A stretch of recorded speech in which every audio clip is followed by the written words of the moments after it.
మీ జీవితంలో మీరు ఏది పొందినా అది మీ వల్లే. మీ సక్సెస్ ఎప్పుడూ మీదే. అందులో ఎవ్వరికీ భాగముండదు. దయచేసి వెళ్ళి కార్యక్రమాన్ని కొనసాగించండి. మీరిక్కడుండి నేనక్కడ ఉండడం ఏంటమ్మా? మీరు స్టేజ్ పైకి రావాలి కదా.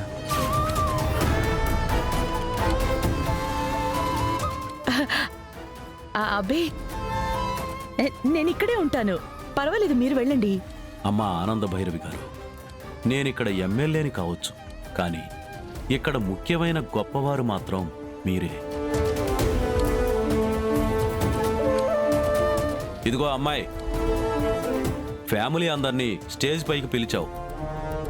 అతి ముఖ్యమైన వారు ఆనంద భైరవి గారిని పిలవలేదు?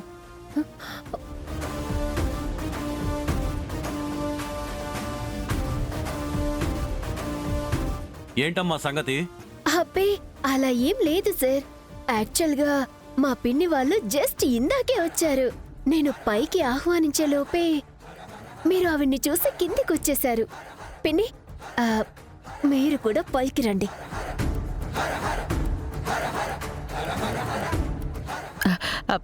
పర్వాలేదమ్మా, మీరు కానివ్వండి, నేను ఇక్కడే ఉంటాను. ఆనంద భైరవి గారు, మీరు పైకి రాను అంటే నేను వెళ్ళను. మీతో పాటు నేను ఇక్కడే ఉంటాను. మీరొచ్చే వరకు నేనిక్కడే కూర్చుంటాను ఆనంద భైరవి గారు.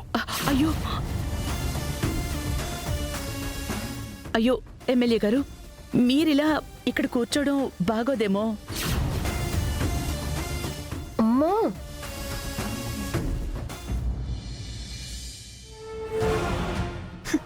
అమ్మా, అసలు ఏంటమ్మా ఇది? ఇలాంటివి అవుతాయని నేను పిన్నిని ఇక్కడికి పిలవంది. కష్టపడి ఎమ్మెల్యే గారిని గెస్ట్ గా తీసుకొచ్చా మీ ఫంక్షన్ కి. ఇప్పుడు పిన్ని వల్ల ఆయన స్టేజ్ దిగి కిందకి రావాల్సి వచ్చింది. అయినా నేను ఇంత చేయడం, లైఫ్ లో ఎదగాలి అనుకోవడం తనకిష్టం లేదు. అలాంటప్పుడు ఎందుకమ్మా ఇక్కడికి రావడం? వచ్చి నా ఫంక్షన్ ని పాడు చేయడానికా? దామిని, నోరు పోస్తావా? ఏంటి వాగుతున్నావు పిన్ని గురించి? అసలు నీకేం తెలుసని తన గురించి? ఆనందకి నువ్వు నీ కాళ్ళ మీద నిలబడటం ఇష్టం లేదా? ఇష్టం లేకుండా తనిక్కడికొచ్చిందా? పిచ్చిదానా, అసలు ఇవాళ నువ్వు ఇంత ఆడంబరంగా ఈ ఫంక్షన్ చేస్తున్నావు అంటే దానికి కారణం ఎవరో తెలుసా? మీ పిన్ని ఆనంద భైరవి.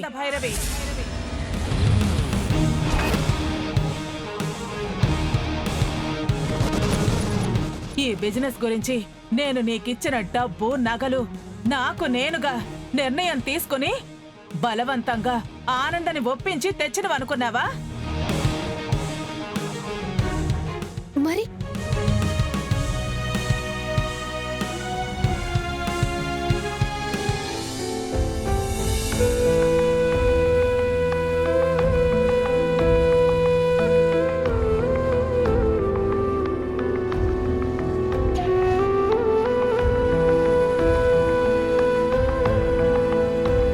అక్క,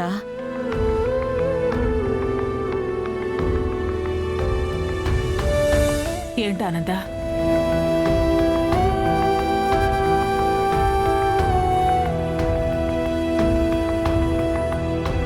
తీసుకో అక్క, ఈ చెక్కు, ఈ నగలు. దామినీకివ్వు. ఆనంద, ఏంటి నువ్వు చేస్తోంది? బాగా ఆలోచించే నిర్ణయం తీసుకున్నానక్క. దామిని మాట్లాడిన మాటలు మనల్నందర్నీ బాధ పెట్టేలా ఉన్నాయి. కాని తనలా మాట్లాడడం వెనుక ఉన్న ఆ సంఘర్షణ ఏంటో, ఆ సంఘర్షణ పుట్టడానికి కారణం ఏమిటో అంతా స్పష్టంగా అర్థం చేసుకున్నాను. వాస్తవానికి దామిని రైట్ టైంలో రైట్ డెసిషన్ తీసుకుంది.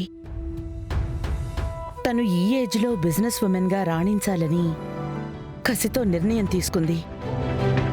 అది తప్పు కాదు. సొంత కాళ్ల మీద నిలబడాలని ఆలోచిస్తోంది. ఆ ఆలోచన్ని మనంగాక ఇంకెవరక్క సపోర్ట్ చేస్తారు? ఆనంద, ఉన్న బిజినెస్ని మన కుటుంబం అంతా కలిసి ఒకే బలమైన సంస్థగా నిలబెట్టుకున్నాము. ఇప్పుడు దామిని మూలంగా ఈ సంస్థ ముక్కలవటం, వేరుగా ఏర్పడటం ఎందుకు? వేరు వేరు అనుకుంటే అది వేరక్క. కానీ మనం అంతా ఒక్కటే అనుకుంటే రాజ్కోటి సిల్క్స్కి ఎక్స్టెన్షన్ ఈ లీలావతి టెక్స్టైల్స్ అవుతుంది. అది కూడా మన సక్సెస్లో భాగమే కదక్కా. అక్క,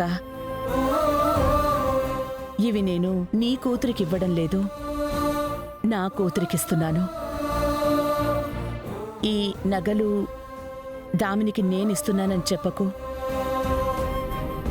ఇవి నువ్వే ఇస్తున్నట్టుగా ఉండాలి.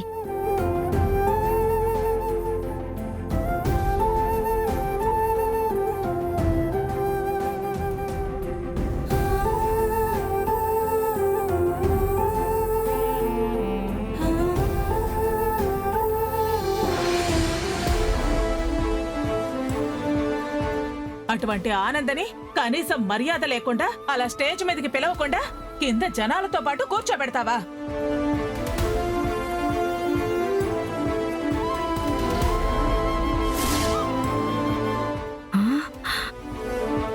ఏందమ్మే మీ అత్తొచ్చి ఎంత పెద్ద ట్విస్ట్ ఇచ్చుండాది? అదే కదా నాకు అర్థం కావట్లేదు. కష్టపడి దామినిని ఆనంద భైరవికి శత్రువుని చేసి నేననుకున్నది సాధిద్దామనుకుంటే నా కాన్సెప్టే రివర్స్ చేసేసిలా ఉంది. మరిప్పుడేం చేద్దాం? చూద్దాం. దామిని మనసులో నాటిన విషబీజం ఆల్రెడీ వేళ్ళోనుకునేగా ఉంది. అది ఎంతవరకు పనిచేస్తుందో వెయిట్ చేద్దాం. పద.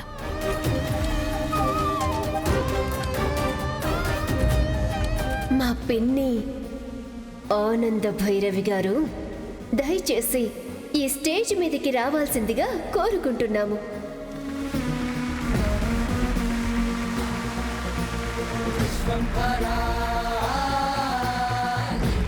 అలాగే మన ఎమ్మెల్యే గారైన శ్రీ ఆత్మచరణ్ గారిని కూడా సవినయంగా ఆహ్వానిస్తున్నాము. రా. రండి సార్. దర్శన్, మీరు ముందు కూర్చోండి. రండి, పదండి.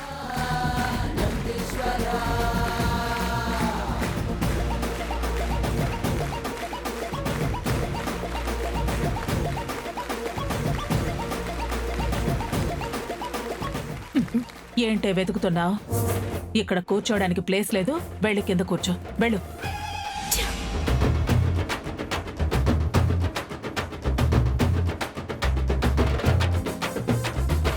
ఏంటి, స్టేజ్ మీద కూర్చునే అర్హత నీకు లేదని పంపించేశారా?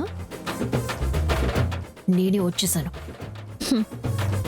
మెడ పట్టి గెంటేస్తారని అర్థమైందన్నమాట. హే!